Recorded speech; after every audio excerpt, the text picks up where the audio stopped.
Isu mengenai kematian dalam tahanan dan langkah-langkah untuk mengatasinya.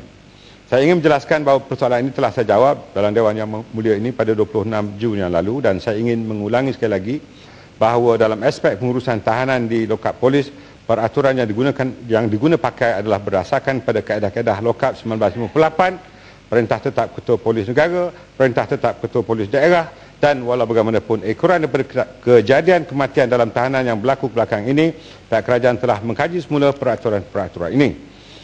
Bagi menjawab isu mengenai mengapa Independent Police Complaint and Misconduct Commission atau IPCMC Menteri, penjelasan sikit. Jawapan pada saya tadi. Saya ingin menjelaskan bahawa kerajaan telah membuat keputusan untuk menolak IPCMC setelah pertimbangan yang serius dan teliti dibuat dengan mengambil kira pandangan berbagai pihak.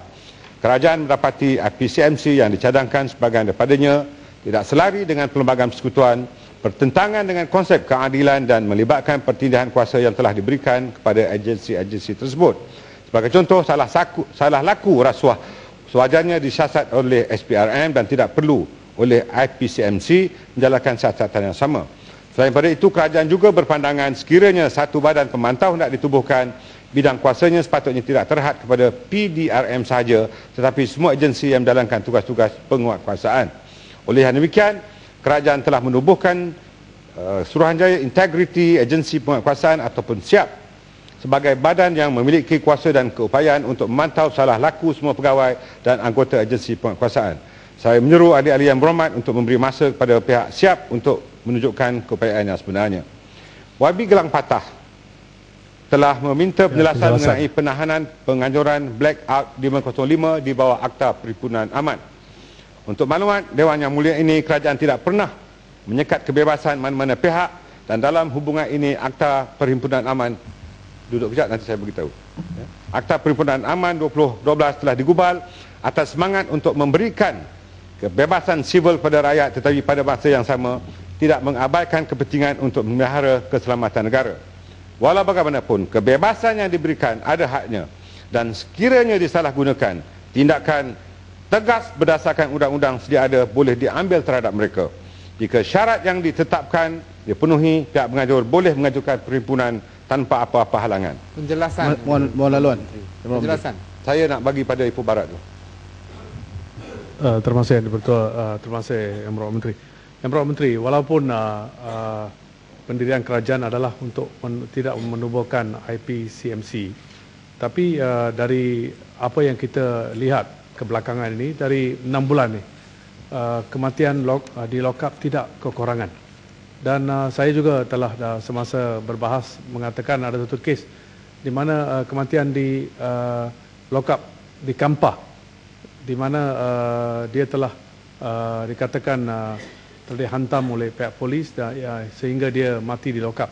Dan perkara sedemikian saya rasa hanya dapat dielakkan jika ada satu badan yang bebas, yang luar dari kawalan mana-mana agensi, dan kawal selia yang sedia ada, Integrity Commission itu adalah untuk merangkumi 18 agensi, dan kita perlukan satu badan yang bebas yang boleh menyiasat kes-kes terhadap polis sendiri, dan ini akan membawa lebih perhatian dan memberi lebih confidence kepada bukan saja pihak polis tetapi juga kepada pihak rakyat.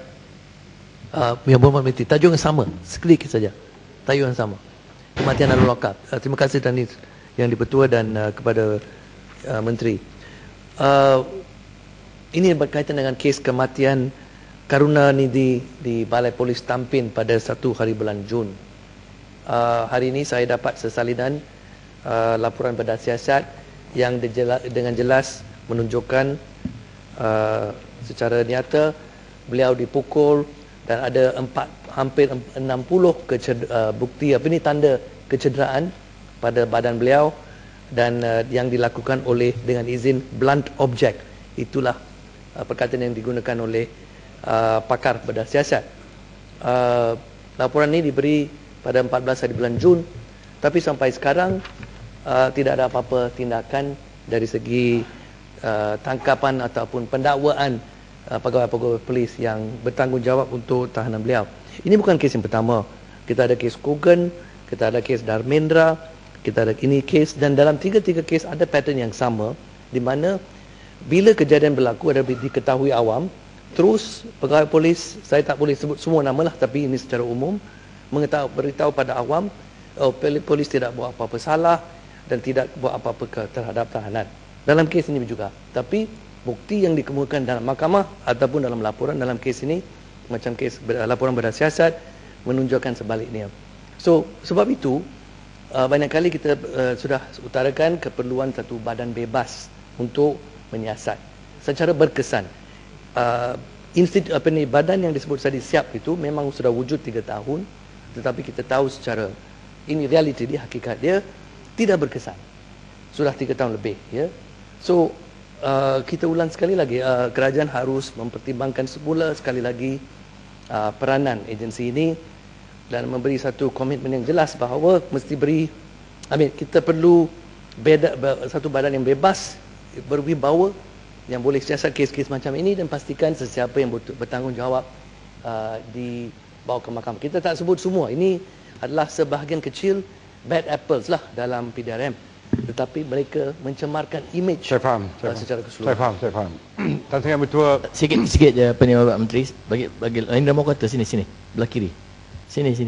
Saya tahu saya orang kecil susah nak nampak, tapi terima kasih Tuan Ketua, terima kasih Menteri. Saya kita nak menyingkap kembali lah zaman gemilang kita dahulu, bahawasanya polis Malaysia ataupun Malaya satu ketika merupakan polis yang paling hebat dan dihormati oleh Nusantara ini. Malahan kita dikatakan memiliki pasukan yang one of the most efficient around the region, dengan izin. Boleh tak kita kembalikan keadaan yang sedemikian? Tuan Ketua, kalau kita ingat satu peristiwa di mana seorang komunis di China, iaitu Musa, polis kita cukup cekap sampai boleh bawa balik seorang tokoh komunis daripada China ke Malaya ketika itu dengan begitu mudah. Dan cara kita mengatasi masalah komunisme dalam negara kita, saya kira polis kita telah bertindak dengan begitu cemerlang. Boleh tak kita kembalikan balik nostalgia ataupun keadaan yang begitu lama? Dan saya nak minta Menteri, saya tak mau nak tuduh Menteri kaji satu apakah professionalism, dengan izin yang betul, the police force have gone up, gone down or stabilized. Saya berpendapat ada satu-satu perkara yang tidak menyenangi dari segi professionalism polis, yang kedua efisiensi dia, dan yang ketiga integriti dia. Jadi oleh itu saya kira saya setujulah dengan pandangan supaya IPCMC diwujudkan kembali, kerana yang menzahirkan IPCMC adalah satu tribunal yang ditubuh oleh kerajaan, yang dilantik oleh Yang di-Pertuan Agong, dah mengkaji 3 tahun, tentu dah kaji semua aspek.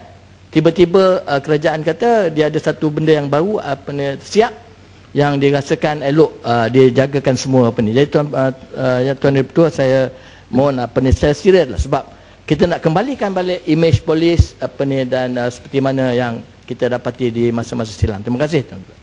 Tuan Sri Ketua, saya ingin menjawab persoalan-persoalan Ipoh Barat, Subang dan Indra Mahkota tadi.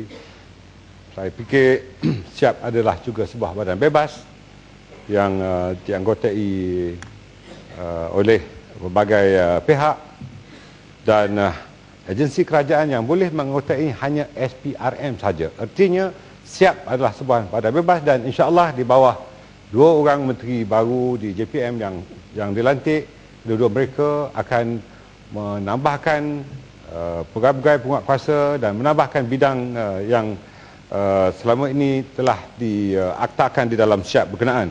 Manakala tindakan proaktif untuk mengadakan mahkamah corona bagi tiap-tiap negeri sedang disiapkan, dan saya harap apa yang dikatakan oleh Subang itu sesuatu yang saya akan ambil perhatian sepenuhnya, kerana cara resmi saya mengatakan jika ianya dilakukan di luar daripada SOP, maka pegawai atau anggota berkenaan pasti akan diambil tindakan dengan mana-mana individu yang melanggar SOP yang telah ditetapkan.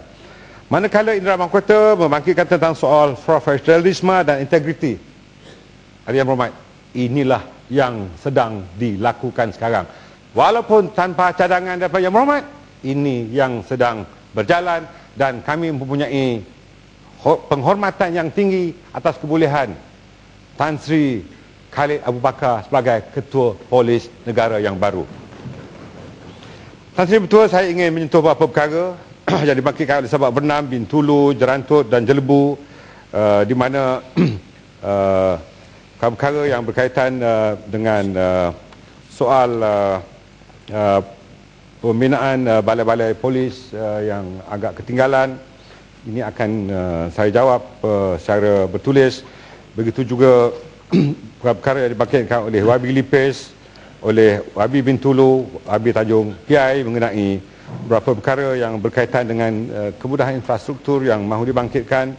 Begitu juga Wabi Ampang telah membangkitkan tentang beberapa permasalahan yang telah disebutkan lebih awal tadi.